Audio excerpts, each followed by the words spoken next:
আমাদের পরিচালক যেটাই বলি না কেন, যা বলে গেলেন এটি সত্যি, যে তায়েব ভাইকে কিন্তু অনেক সুন্দর লেগেছে ছবিতে। আমি আর বসে আলাপ করতেছিলাম যে তায়েব ভাইকে এই ছবিতে তো অনেক বেশি সুন্দর লাগছে, এটা কথাটা সত্যি। এবং ধন্যবাদ জানাই পরিচালককে এবং ধন্যবাদ জানাই তায়েব ভাইকে, অনেক সুন্দর অভিনয় করেছেন এবং অনেক সুন্দর ছবি। এটা ফ্যামিলি নিয়ে দেখার মতো ছবি, আমারও ভালো লেগেছে।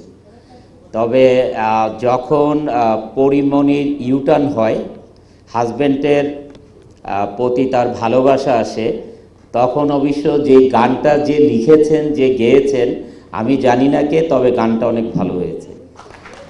এটা খুব ইমোশন ছিল, ইভেন তো আমার চোখে পানি চলে আসছিল তখন, মানে খুবই ভালো হয়েছে। আর তায়েব ভাই যেই অভিনয়টা ছিল, যেই নীরবতা ছিল একটা ছেলের, মানে একটা ছেলে যে বউকে ভালোবাসে, সে যে নীরবে কাঁদে, কান্না করে নীরবে, সেই কান্নাটা পরিচালক অনেক সুন্দরভাবে ফুটিয়েছে। এবং পরিচালক মানে আসলে আমরা যখন অভিনয় করি পুরোটাই নির্ভর করে পরিচালকের উপরে, সে কিভাবে শট নেবেন আর ডিওপির উপরে। আমরা তো অভিনেতা অভিনয় করি, হয়তো কখনো শট রিটেক 2-3 বারও দিতে হয়। মানে যখন সিনেমা, মানে যখন আমরা শট দিই তখন বিরক্ত লাগে যে কেন 2-3 বার দিব, বাট যখন ছবি দেখি তখন মনে হয় যে দেওয়াটাই ঠিক ছিল। তো এই জন্যে আমি তায়েব ভাইকে আরেকবার ধন্যবাদ জানাই, ওনার অভিনয় অনেক ভালো হয়েছে এবং অনেক সুন্দরও লেগেছে ওনাকে। তবে তায়েব ভাইয়ের মতন এত ভালো হাজব্যান্ড আসলে দরকার নেই, কারণ এত বেশি ভালো হাজব্যান্ড হলে বউরা আবার মাথায় উঠে যাবে। তো এই জন্যে তায়েব ভাই এটাতে যেই বেশি দেখিয়েছে, এতটা দেখানো মানে আমি বাস্তবে চাই না এরকম। মানে হাজব্যান্ড ওয়াইফের মধ্যে যদি আন্ডারস্ট্যান্ডিং না থাকে, শুধু হাজব্যান্ডই পৃথিবীতে স্যাক্রিফাইস করে যাবে, এটা আমার বেশি ভাল লাগে না। কারণ ওয়াইফেরও তো স্যাক্রিফাইস করতে হবে, কারণ ভালোবাসা তো দুইজন থেকে হয়।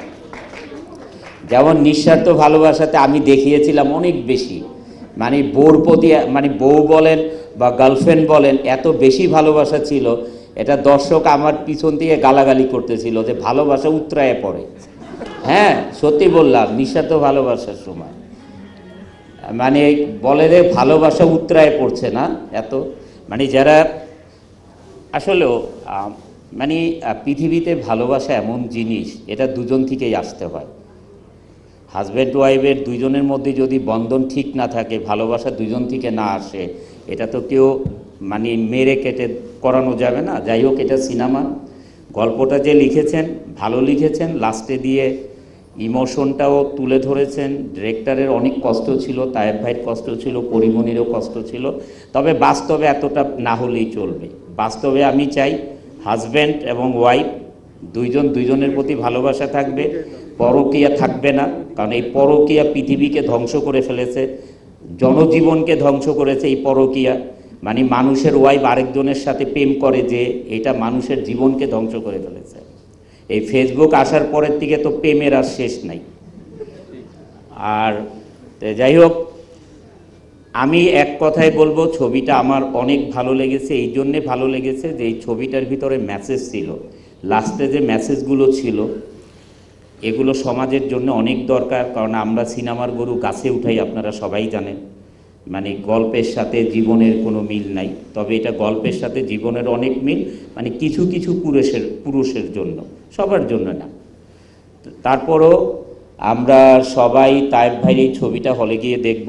এবং আমার যারা দর্শক আছেন, তায়েব ভাইয়ের যারা দর্শক আছেন, বর্ষার যারা দর্শক আছেন, এবং সারা বাংলাদেশে পরীর যারা দর্শক আছেন, আমাদের ডিরেক্টরের যে চয়নিকা ম্যাডাম, ওনারও দর্শক আছেন, সবাই যে হলে ছবিটা দিয়ে দেখব।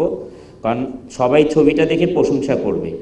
আর কিছু ওই যে বললাম না, ওই যে আমার নিঃস্বার্থ ভালোবাসা দেখে, মানে আমাকে পিছন থেকেই বলতেছিল আর কি, যে ভালোবাসা উতরায়ে পড়ে না। তো যাই হোক, সবাই ভালো থাকুন, সুস্থ থাকুন। এবং সিনেমাটা আমার কাছে সত্যিকারে ভালো লেগেছে।